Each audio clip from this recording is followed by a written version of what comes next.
प्राणी मजे से हनी पाजी का गाना सुन रहा होता है। आज की रात मजा हुस्न का। घर घर घर घर घर। लेकिन बाहर से आते हुए शोर को सुन के खराब हो जाएगा मैं माँ। वो अपना बोरिया बिस्तरा फरारी में बांध लेता है और आसमान को चीरते हुए वायु वेग से अपने मौसा के यहाँ जाके देखता है तो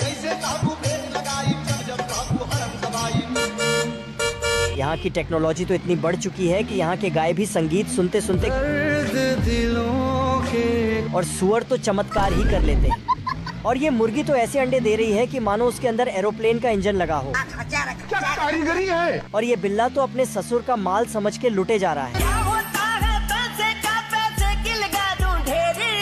वैसे में आप कहाँ से है कमेंट में जरूर बताना। लो भैया। घसीटा 20 साल तक खुदाई करके एक सुरंग बनाता है, लेकिन पुलिस आते ही साला चुपचाप बैठ जाता है। मैंने कुछ नहीं किया। तभी घसीटा जेल से भागने के लिए सभी कुत्तों को अपना प्लान बताता है। आज तो मजा आने वाला है। और 12 बजते ही सभी कुत्ते पुलिस स्टेशन में फायर करने लगते हैं। तभी घसीटा को निकलते वक्त पुलिस पीछे से पकड़ लेती है। क्या रे भिख मंगिया। और घसीटा उनके आगे नींद में चलने का नाटक करने लगता है।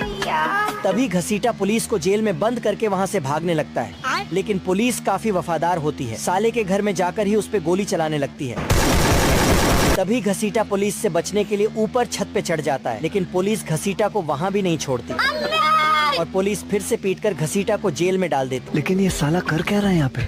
ये दोनों चिरकुट रात होते ही बैंक में चोरी करने के लिए आते हैं। अच्छा। तभी ये चचा मशीन से छेद करके तिजोरी से एक नोट को निकाल लेता है। तभी ये दोनों चिरकुट एक नोट के ऊपर लड़ने लगते हैं। फिर तेंदुआ चचा से नाराज होकर चचा के पैसे निकालने के लिए अपना सस्ता दिमाग लगाता है। अच्छा। फिर जैसे ही पैसे तेंदुआ के पास आते हैं तो तभी वहाँ पर चचा आ जाता है। क्या रे भिख मंगिया। लेकिन तेंदुआ चचा को टपकाने के लिए उसे एक चुंबक से चिपका देता है। फिर चचा तेंदुआ को नीचे उतारने के लिए बोलता है तो तेंदुआ उसे नीचे उतार देता है, जिसके बाद फिर तेंदुआ ड्रिलिंग मशीन लेकर बैंक की तिजोरी काटने लगता है। लेकिन तभी आग मशीन से निकलकर एक पाइप में लग जाती है, जिससे चचा का अनारकली को पटाने के लिए चिरकुट और पहलवान में रेस लग जाती है। लेकिन पहलवान रेस शुरू होने से पहले ही चिरकुट को फंसा देता है और खुद मस्त होकर चले जाता है। चिरकुट को बचाने अनारकली आ जाती है। पहलवान से बदला लेने के लिए चिरकुट तेजी से रेस लगाता है और पहलवान को पीछे छोड़ जाता है, जिसे देखकर पहलवान को गुस्सा आ जाता है और वह चिरकुट के लुंगी में कांटा फंसा के नीचे फेंक देता है। चिरकुट आगे बढ़े जा रहा था। अचानक उसे पता चला कि उसकी लुंगी गायब हो गई, इसलिए वह नीचे पानी में गया। तभी पीछे से एक भेल मछली उसे निगल लेती। चिरकुट मछली की बत्ती सी तोड़ के आगे बढ़ रहा था कि अचानक पहलवान उसे माल पिला देता है, जिसे चिरकुट जोर से चीखता है तो पहलवान की नाव बहुत आगे है चली जाती है। अब पहलवान फिर से उसे माल पिलाता है तो चिरकुट प्रयोग खुद के ऊपर करता है और पहलवान को पीछे छोड़कर उसका सिस्टम उड़ा देता है। लेकिन ये साला कर क्या रहा है यहाँ पे? ये लोमड़ा अपने शिकार को पकड़ने के लिए अपनी साइकिल में 4 रॉकेट को फिट